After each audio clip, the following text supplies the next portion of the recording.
On his birthday, I prepared a table laden with seafood and waited the entire evening. What I finally received wasn't his arrival, but a social media post. A public announcement of his reconciliation with his ex-girlfriend. My 3 years of devoted companionship felt incredibly, painfully foolish. I first met Rhys at my cousin Clara's wedding. He was Daniel, my cousin-in-law's younger brother, fresh out of graduate school. Even a proper suit couldn't entirely contain his restless, unconventional aura. Clara, ever the matchmaker, joked, "One's my brother, the other's my sister. If you two got together, wouldn't that be fate?" From that day forward, Rhys undeniably became a fixture in my life. I thought of myself as his girlfriend, attending to his every need with unwavering care and affection. Sometimes, when we visited Clara and Daniel together, they'd playfully tease us about being a couple. Rhys, however, maintained an infuriating stance of neither accepting nor rejecting me. He knew full well I harbored feelings for him. He'd readily accept my kindness, enjoy the warmth of my attention, all while offering absolutely no concrete response to my unspoken hopes. He had a sensitive stomach but often had to accompany his superiors to dinners and drinks. I would frequently cook him comforting bowls of millet porridge and bring them to him, hoping they would soothe his system. Living alone, he wasn't one for keeping his place tidy. Every weekend, I would make the trip over to help him clean, sweeping, mopping, washing clothes, changing bedding, stocking his fridge and pantry. Doing things for him felt to me like the first step towards his acceptance. I reasoned that since I was now woven into the fabric of his daily life, surely, eventually, I would find a way into his heart. Even his parents seemed to implicitly understand we were together, often inviting me over for meals as if I were already family. His birthday fell on the 1st of October, the start of a major national holiday. Most people were busy traveling or vacationing. For the past 3 years, I had been the one constant presence celebrating with him. This year was no different, or so I thought. With the long holiday approaching, I carefully selected a pair of exclusive sneakers, a gift I was certain he would love. At precisely midnight, I sent him a message. "Rhys, happy birthday." I waited, the hours stretching into the early morning. I finally drifted off, still waiting for a reply. He didn't respond. It wasn't until noon the next day that a brief message arrived. "Thanks." I had already finished buying all the ingredients. I called him, my voice bubbling with anticipation. "Come over for dinner tonight? I bought tons of food, and I can give you your birthday present then." "Okay," he simply replied. Filled with excitement, I bustled into the kitchen. Rhys loved seafood, so I planned a lavish spread. While peeling shrimp, a sharp spine jabbed my hand, stinging intensely, but the minor pain was quickly forgotten in the joy of preparation. By 6 o'clock, the dining table was set, groaning under the weight of various seafood dishes. I turned off the main lights, lit fragrant candles, and settled down, my heart brimming with expectation, waiting for his arrival. 6 o'clock turned into 7, then 8, 9. And still no sign of him. I called his phone over a dozen times, each unanswered call amplifying my anxiety. By 10 o'clock I was so frantic, convinced something terrible had happened, that I was on the verge of contacting the police. That's when his social media notification popped up. The photo displayed 2 hands, fingers intertwined, accompanied by a caption. "Perfectly aligned, it's you." My hand trembled violently. As I reached out, my fingers brushed against a candle flame, searing the tip of my index finger. A large blister instantly began to form, a physical manifestation of the burning pain erupting in my chest. Rhys hadn't come because his ex-girlfriend, Serena, was back. They had dated in college and broken up during graduate school. I only knew scattered fragments of their history. Rhys never spoke of her. Once, when he was drunk after a work dinner, I had taken him home and helped him change. While putting away his wallet, I had seen a photo of Serena tucked inside. That was 2 years after they had supposedly broken up. He had clearly never forgotten her, but it had never crossed my mind that Serena would actually return. Throughout the entire 7-day holiday, I didn't see Rhys. His social media, however, was updated frequently, documenting his idyllic week, hand in hand with Serena at the cinema, strolling through the zoo, enjoying amusement park rides, sharing romantic dinners. I deliberately didn't reach out to him. Unsurprisingly, he didn't contact me either. On the last day of the holiday, Rhys's mother, Mrs. Davies, called. Her voice was full of joyous anticipation. "Alara, dear, when are you and Rhys coming over? I saw Rhys's post. He's gone public." Are you two getting ready to get married? I don't remember how I managed to answer. My face burned as if I had been slapped multiple times. I had spent 3 years by Rhys's side, yet the girl he finally announced to the world wasn't me. Mrs. Davies must have spoken to him afterward, because the next day, Rhys called and asked to meet. It was late afternoon when I arrived at the entrance of his office building, my heart heavy with a mixture of apprehension and bitter sadness. Rhys stood with his hands tucked into his pockets, his figure tall and lean. The streetlights cast his shadow long and distorted on the pavement. In my bag, I still carried the yogurt I had brought for him. He often skipped dinner, and I always made sure to have a small snack on hand, gently nagging him to eat something. In the past, using a mix of playful insistence and soft nagging to get him to eat, I'd felt a sense of triumph and accomplishment, as if his compliance meant he was somehow mine. Looking back now, it felt like a cruel, biting irony. The moment I spoke, I felt myself falter. Have you eaten? Rhys shot me a cold glare, his response sharp and dismissive. What's it to you? His words felt like a physical blow, leaving me speechless. My eyes welled up, turning red-rimmed. My hand hovered inside my bag for a long moment, but I couldn't bring myself to take out the yogurt. Clara, Rhys said, his voice low and accusatory. Did you say something to my mother? The injustice of it all overwhelmed me. I didn't say anything. She only misunderstood because you've let me be by your side all these years. Why didn't you post a picture of her when you made your announcement? Clara, Rhys repeated my name, his tone cuttingly cold. These past few years, did I ever acknowledge you as my girlfriend? You were the one relentlessly pursuing me, pushing yourself into my life. What do you mean I was with you? My throat ached, tears threatening to spill. So, Rhys, what exactly am I to you? He closed his eyes for a brief second, a flicker of something unreadable crossing his face. You're my friend.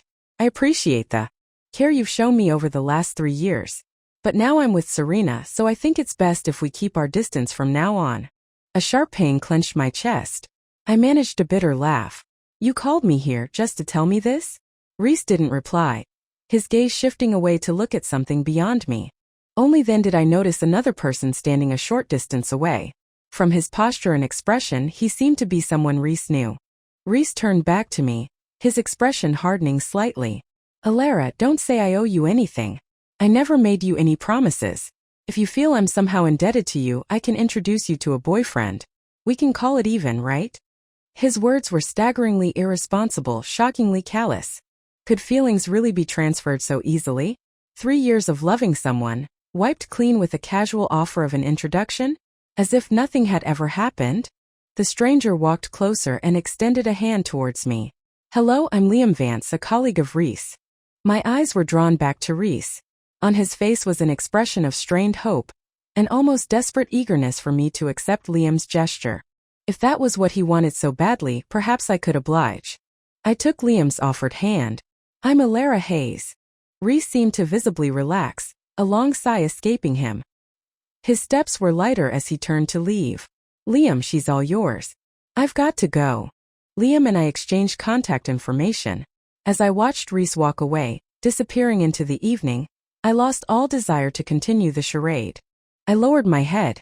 Excuse me, I need to go home now. As I turned to leave, I remembered the yogurt in my bag. I pulled it out, pressed it into Liam's hand and quickly walked away, almost running. It was during dinner at my cousin Clara's house that I finally understood why Rhys's announcement had been so understated, lacking a photo of Serena. Clara explained that when Rhys and Serena were dating in college, his family had strongly opposed the relationship. When they had discussed marriage, Serena had demanded a very high dowry which Rhys's family couldn't afford, ultimately leading to their breakup. Now that they were back together, Mr. and Mrs. Davies still disapproved. Clara looked at me with genuine concern. Clara, don't fixate on Rhys. You've waited for him for 3 years, and did he ever commit to you? Now that Serena's back, he won't spare you a second glance. Listen to me. Let me introduce you to someone new. I quickly deflected. No need, Clara. I'm actually seeing someone right now. Just trying things out. The truth was, I had no real interest in dating anyone. After politely dismissing my cousin, I retreated back into the simple routine of work and home. But Liam Vance started contacting me frequently. Clara, there's a new movie out. Supposed to be really good. Want to go see it? Clara, do Do you like Sichuan food? I know this amazing place. Alara, my office gave out some loquat syrup. I got too much. Can I bring you some? I have a tendency for throat issues, especially in the fall and winter. Seeing that last message struck a chord. My heart gave a little flutter.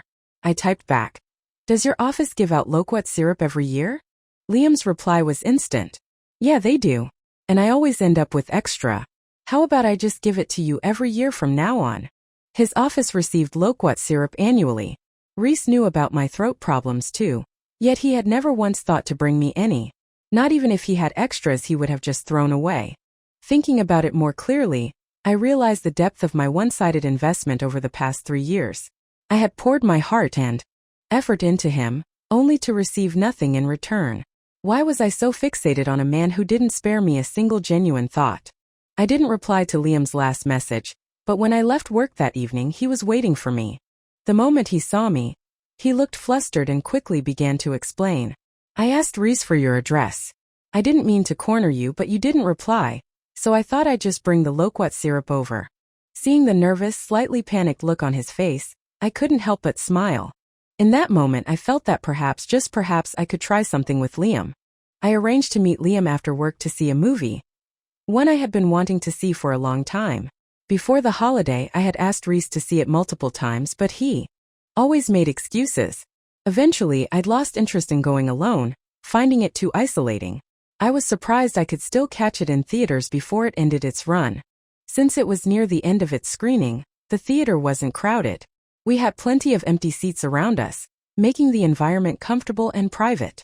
Towards the end of the film, I suddenly heard a soft laugh. The kind of intimate, playful giggle a girl makes when she's being affectionate. Instinctively, I glanced forward. I saw a familiar profile in the row ahead. I didn't need a second look. I knew it was Rhys and Serena. It wasn't that he didn't like going to the movies, he just didn't like going to the movies with me. Yet strangely, seeing him now, my heart felt calmer, less affected than it would have been just weeks ago.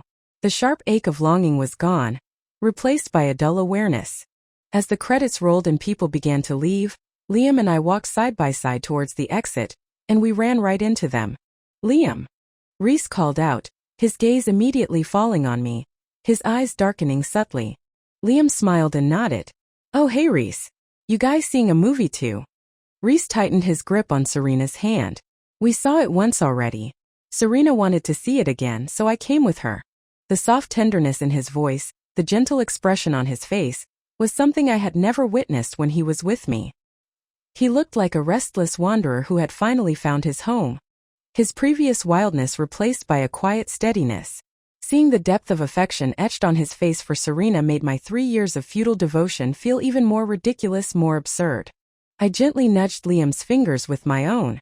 Let's go. Liam quickly excused himself to Rhys and followed me out of the cinema. As we passed a bubble tea shop, he ducked inside and emerged with 2 cups. He handed me a taro milk tea. It was still warm in my hands. The air conditioning in the theater was too strong, your hands were freezing, he said, a worried frown creasing his brow. Do you like this flavor?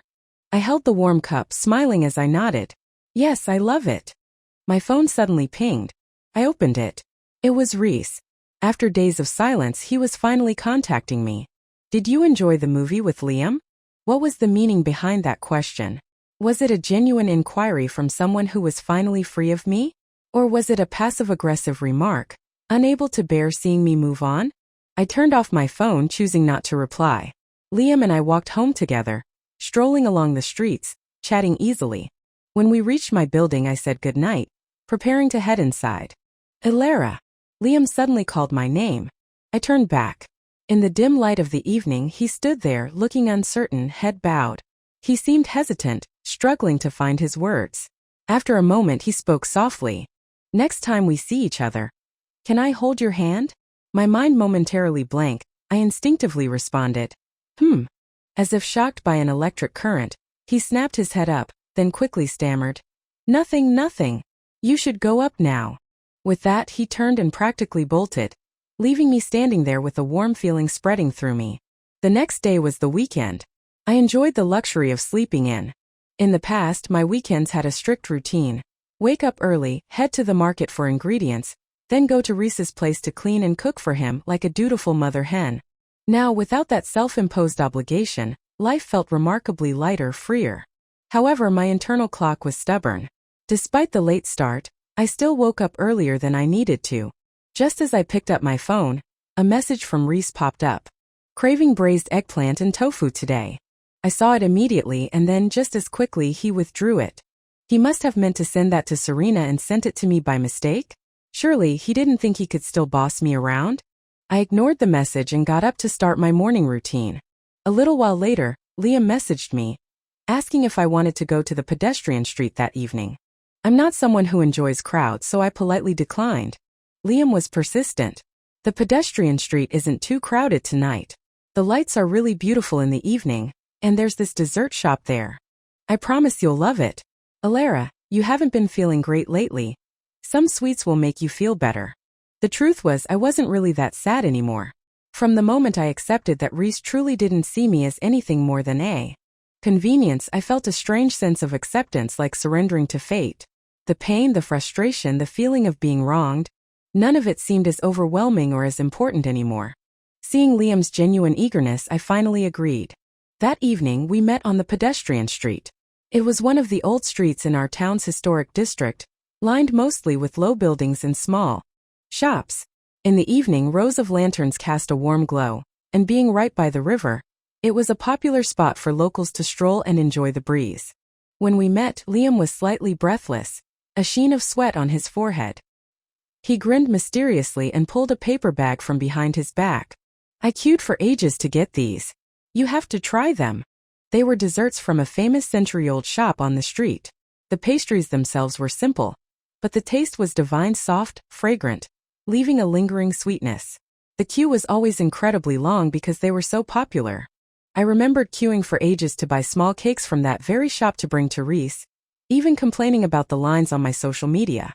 It struck me then that someone had actually taken the time to queue specifically for me. I took a cream puff from the bag and bit into it. The smooth, sweet cream melted in my mouth. Liam watched me, his eyes full of anticipation. Is it good? I nodded, genuinely. It's delicious. He let out a breath, looking like a great weight had been lifted. He took my hand and led me towards the riverbank for a walk. Liam wasn't overly talkative, but his company was just right for me. We walked side by the river. We didn't need constant chatter. The atmosphere was relaxed and comfortable. Watching him rack his brain for conversation topics was endearingly clumsy. Even when the conversation lulled, there was no awkward pressure, no suffocating silence. I couldn't help but compare it to my time with Rhys. I'd always chosen my words carefully, watched his expression before I even moved, terrified of somehow upsetting him. Thinking back, why did I confine myself to his orbit, pouring effort into someone who barely acknowledged me? Suddenly, a loud boom echoed through the air. The night sky above us exploded in a riot of color. Fireworks were being set off on the other side of the river. The display captivated everyone on our side, and our spot by the river offered a perfect view. I looked up at the vibrant bursts of light against the dark sky, a quiet sense of wonder and gratitude spreading through my heart. When the fireworks faded, Liam beamed, eager to take credit.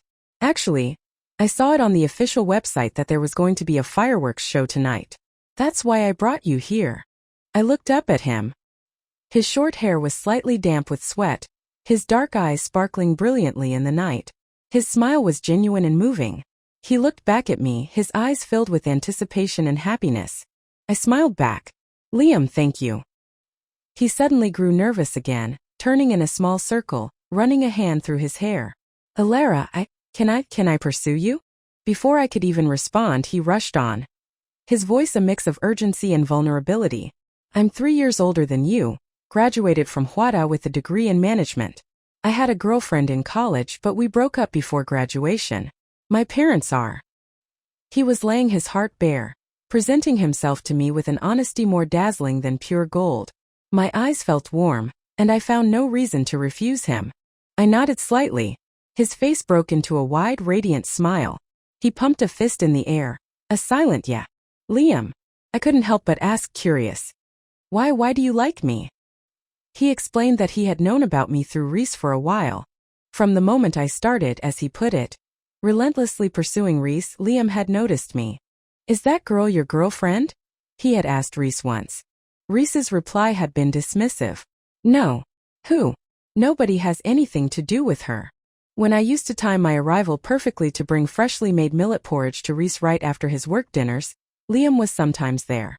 When I stood awkwardly waiting for Rhys outside his office building, Liam saw me. When I took it upon myself to buy yogurt and bread and deliver it to their office, Rhys had called me, annoyed. "Can you please stop sending things here all the time? It's so annoying." Liam had overheard his complaints then. In Liam's eyes, he had seen me at my most undignified, pouring my heart out for Rhys, witnessed my most vulnerable and seemingly pathetic moments. But Liam said that day, as he was leaving work, he saw a girl standing near the entrance, holding a thermos. The weather was cold, and she was wrapped in a scarf, stamping her feet to keep warm. The cold wind whipped her long hair around her face, her cheeks were red from the chill, yet her face held an expectant, hopeful smile as she waited patiently. It was that single image, he said, that had captured his heart in an instant.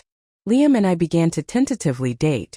The more time we spent together, the more I discovered his many wonderful qualities. He was honest, genuine, thoughtful. He never lost his temper with me, always listened attentively to everything I said, and discussed any disagreements with serious consideration. Spending time with him was truly genuinely happy. One day he called me unexpectedly. "Clara, my office is having a dinner party tonight. Everyone's bringing their plus ones. I was hoping, would you want to come?" Rhys would definitely be there at his office dinner. Liam must have wanted me there with him, full of excitement, yet also worried I might feel awkward seeing Rhys. But if everyone was bringing a guest, Rhys would surely bring Serena. As long as I ignored Rhys, what was there to be afraid of? I agreed to go with Liam. On the other end of the line, I could hear him grin, sounding like a happy goofball.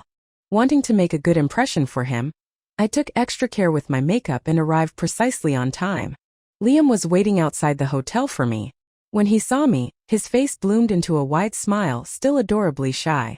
"Clara, you look so beautiful tonight." I playfully swatted his arm, a blush rising on my cheeks, and followed him inside. Before entering the private room, worried that his colleagues might tease him, I boldly took his hand. The next second we stepped into the room. "Well, look at that. Liam, aren't you lucky?" A chorus of playful teasing erupted from the room. Liam's face flushed slightly, and he subtly tightened his grip on my hand. He introduced me, his voice clear despite his embarrassment. "This is my girlfriend, Clara." My eyes instinctively flickered towards Rhys. It struck me then that it had been a month since I had last seen him. He made no attempt to hide the astonishment in his eyes. He was staring directly at me and Liam, his gaze finally settling on our clasped hands. Strangely, he hadn't brought Serena. We were seated across from Rhys. His gaze was so obvious I couldn't ignore it, but I did my best to avoid his eyes, pretending not to notice him. Someone asked Liam, "Liam, how did you meet your girlfriend?" Liam answered openly, without hesitation. "I have Rhys to thank, actually. If he hadn't introduced us, I wouldn't have had the chance to meet Clara." "Rhys, you know Liam's girlfriend? Why didn't you snatch her up yourself?" "Oh, come on, didn't you forget? Rhys already has someone."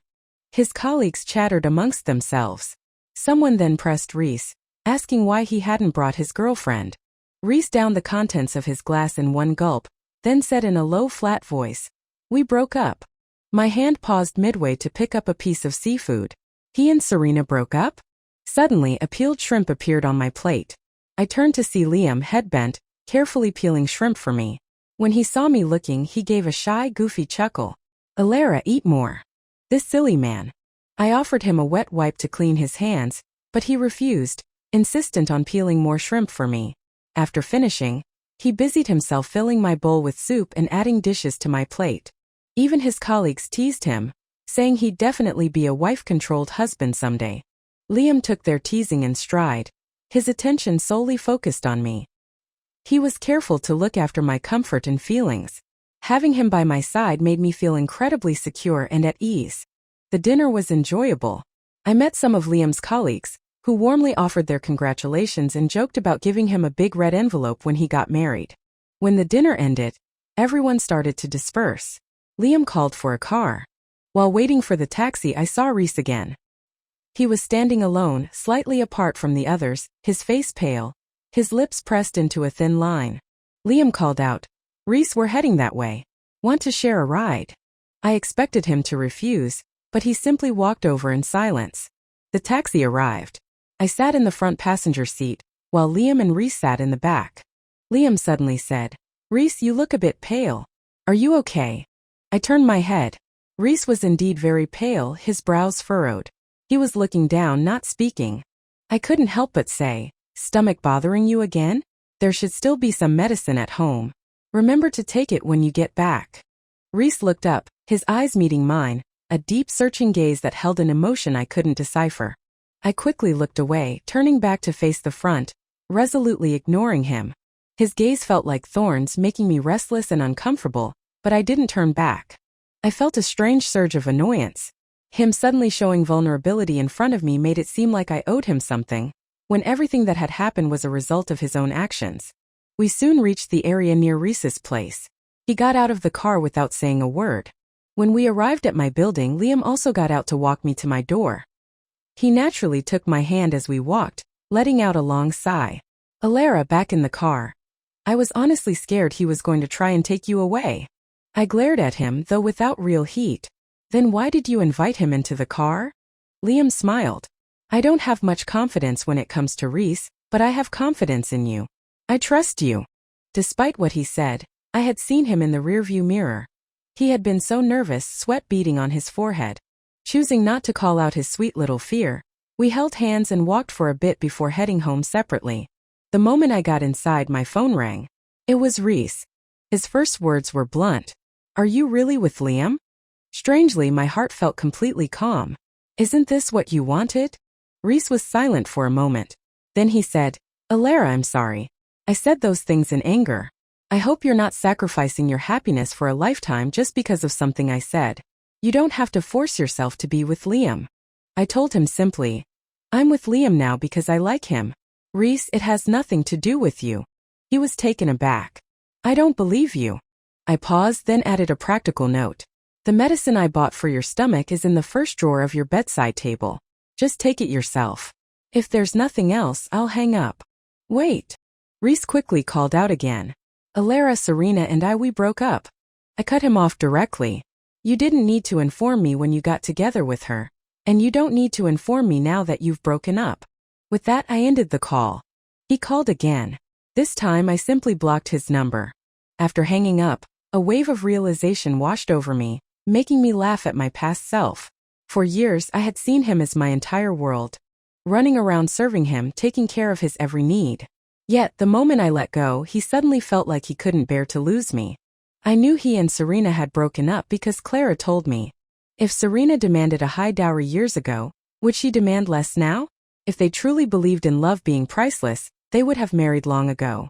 Their relationship wasn't built on a foundation solid enough to withstand time and external pressures. Perhaps Rhys had finally accepted that Serena was a lost cause and, having reached a dead end, immediately turned back to me. But late realization is cheaper than weeds. Whatever regrets he might have, whatever reluctance he felt now, for me it was all in the past.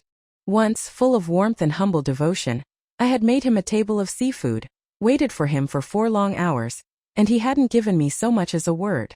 On that very day, he had publicly declared his love for someone else. He had casually trampled on my feelings, ground them into dust. It was Liam who had gently lifted me up, cleaned me off and held me in his palm. It was Liam who showed me that I didn't need to be so desperate, so small. Since I had blocked Rhys, he couldn't reach me by phone. So that weekend he showed up directly at my apartment carrying bags.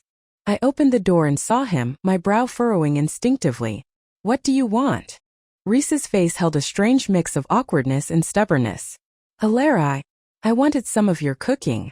I scoffed, a humorless sound. "You want my cooking? What's that got to do with me? I'm busy. I can't entertain you." Just as I started to close the door, he blocked it with his hand. "Are you meeting Liam?" I pushed the door against him. "Who I'm meeting is none of your business, Rhys. Please stop bothering me." And I glanced at the black bag he was holding. "I hate seafood. I always have." He froze, his eyes widening in surprise. I took the opportunity and firmly closed the door. 4 years to cook the seafood he loved, my culinary skills had dramatically improved. Yet, the irony was I didn't even like eating seafood myself. Rhys had never once noticed. Half an hour later, Liam arrived. He carried bags filled with vegetables and fruit, all the things I liked. We had planned to cook dinner together at my place and then watch old movies in the afternoon. I was busy in the kitchen, with Liam happily acting as my assistant. Our time together was easy, comfortable, filled with laughter. After dinner, Liam offered to help fix a slightly loose window hinge. While doing so, he kicked a large gift box tied with a ribbon. "Clara, what's in here?" "The bag is covered in dust." Seeing the box, I felt a momentary pang of disorientation. It was the pair of sneakers I had bought for Rhys for his birthday. I hadn't given them to him, and they had sat forgotten on the balcony ever since. "Oh, nothing. Just some garbage I didn't need. I'll throw it away now." I went over, picked up the gift box, and carried it downstairs to the trash can. Along with the box, I discarded the blindness, the foolishness, and the misplaced affection of the past 3 years. On my way back upstairs, I placed a new order for a pair of sneakers, specifically in Liam's size. The gift I would give him had to be brand new, something that had never been meant for anyone else. As the Lunar New Year approached, my visits to my cousin Clara's house became more frequent. Clara was now pregnant, managing everything around the house. Their family unit felt complete, warm, and enviable. One lunchtime, unexpectedly, Rhys showed up. He looked considerably more drawn and tired than the last time I'd seen him, thinner and less put together. What truly caught my eye was the pair of sneakers he was wearing. They looked exactly like the ones I had thrown away. "Rhys, you've lost so much weight. Daniel, your brother looks terrible. You should pay more attention to him." Clara chided her husband. Rhys just sat silently, picking at his food, his face heavy with a gloomy expression.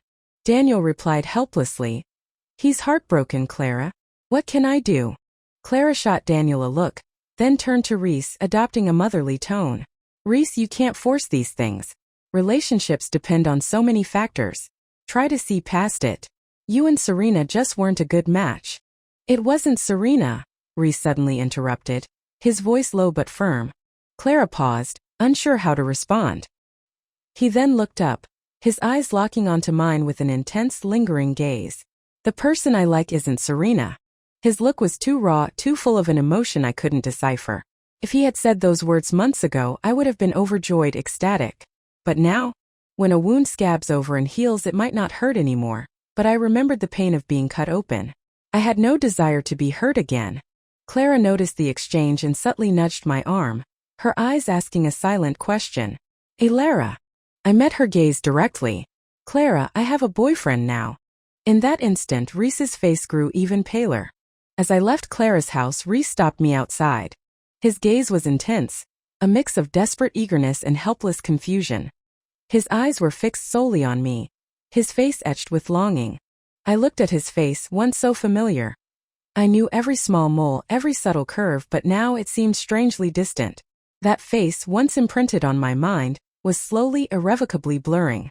He fumbled for words for a long moment before finally speaking. "Clara, do you really have to be this way towards me?" I couldn't help but laugh softly.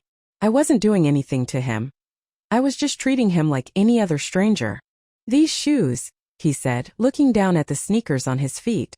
"Why didn't you give them to me?" It really was the pair I had thrown away. I could hardly believe it. The proud, aloof Rhys had actually rummaged through a trash can to retrieve something I had discarded? I answered him calmly and truthfully. "I bought those shoes for your birthday. That day I didn't see you. That day, you announced you were back with Serena. So you just didn't give them to me later?"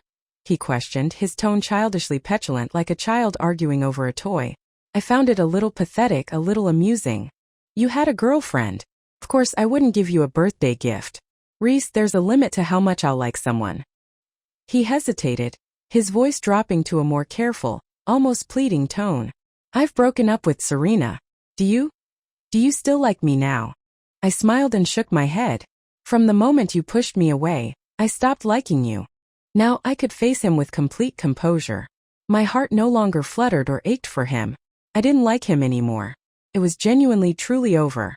By pushing me towards Liam, he had opened a crack in the dam holding back my feelings. That crack had been washed away, growing wider and wider, until the dam had finally broken, completely irreparable. I started to walk away, but he grabbed my arm. "Clara." Rhys said slowly, his voice heavy.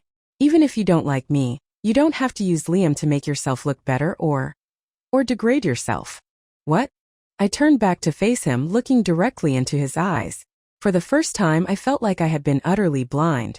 The disappointment was immense. Rhys, I said, my voice calm but firm.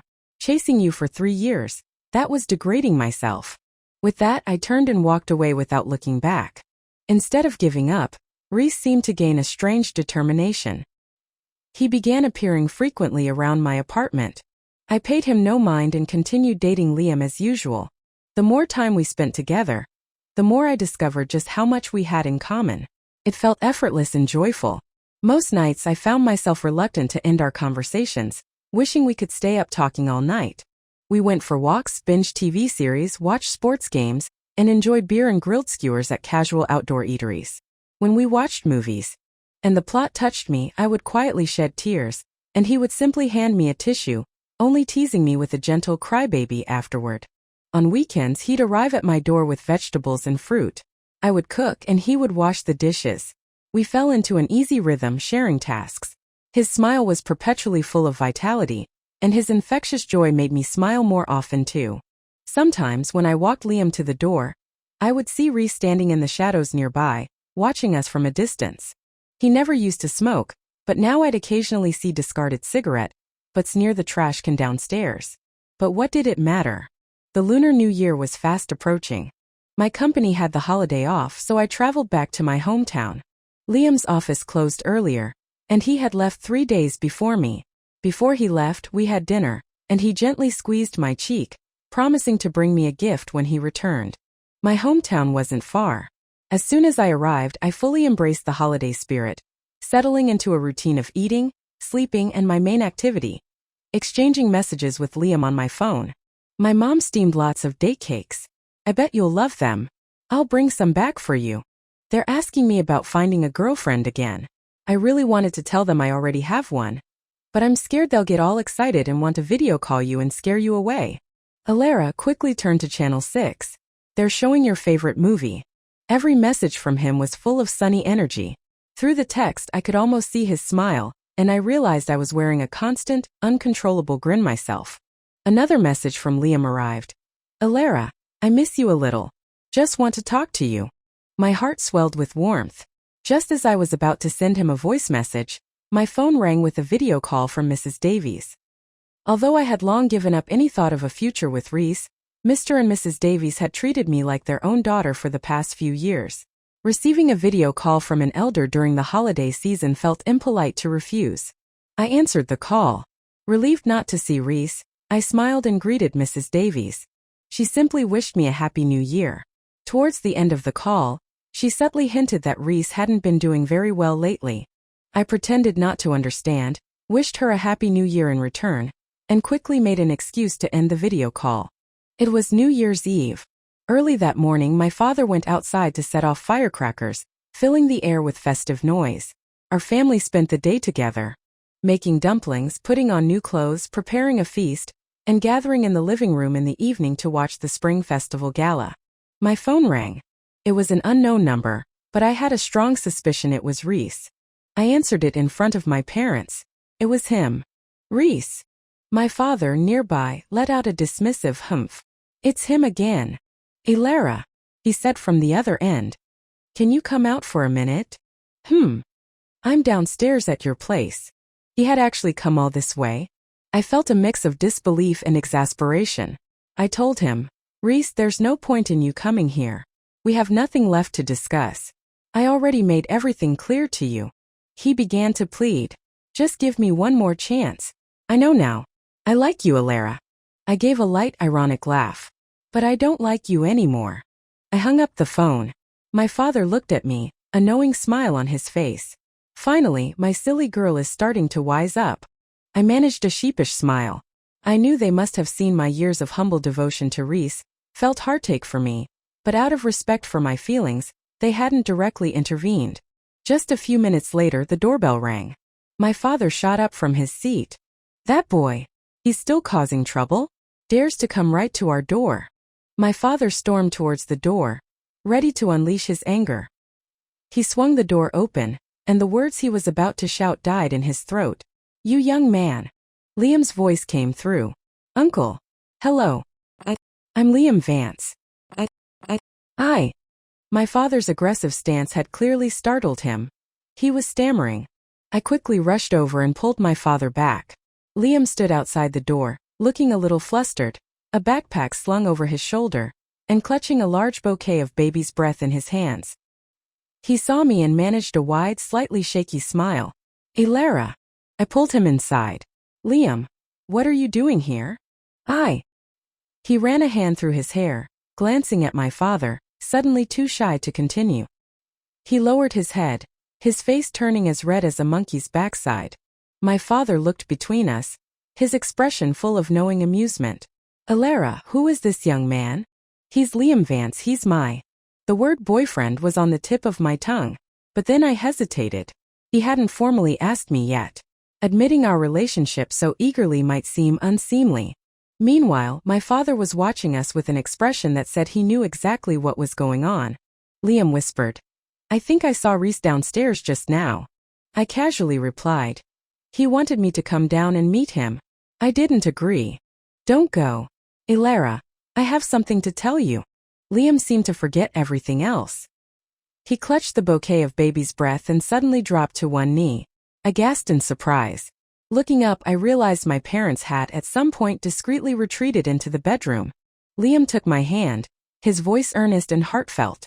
"Clara, I still owe you a formal confession. I didn't want to wait until next year, so I hurried back early.